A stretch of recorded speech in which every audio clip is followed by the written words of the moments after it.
da kuma ba da dukiya yayin da manzan Allah ya nema domin taimakon addini.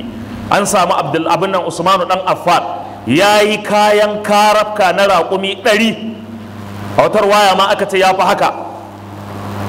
Sai ya samu labari kafin ya shigo gari ya yo sari jama'a, sai ji labarin annabi ya haɗa rundunar yaƙi na Tabuka, ghazwatu Ahzab, ya haɗa rundunar yaƙi za a tafi kuma babu kayan da za a wadatar da mayaka. Tun daga kan hanya ake bawa Usmanu dan Affan riba akan wannan abin da ya sayo, yana cewa an bashi ribar da tafi wannan. Yana shigowa Madinatu Rasulillah sallallahu alaihi wasallam ya ce da kayan da raƙuman da suka ɗauko kayan da duk abin da yake ciki ya danka shi ga manzan Allah, ya danka shi ga Allah da manzan Allah.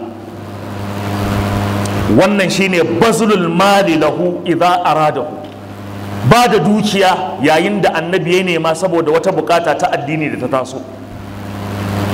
Ba da abu lokacin da annabi ya nema, kai yanzu annabin baya raye, amma ya ba da sanarwa akan wasu abubuwa na addini da abubuwa na al'umma. Me kake yi wajen ka kwatanta irin wannan hali na sahabban manzan Allah?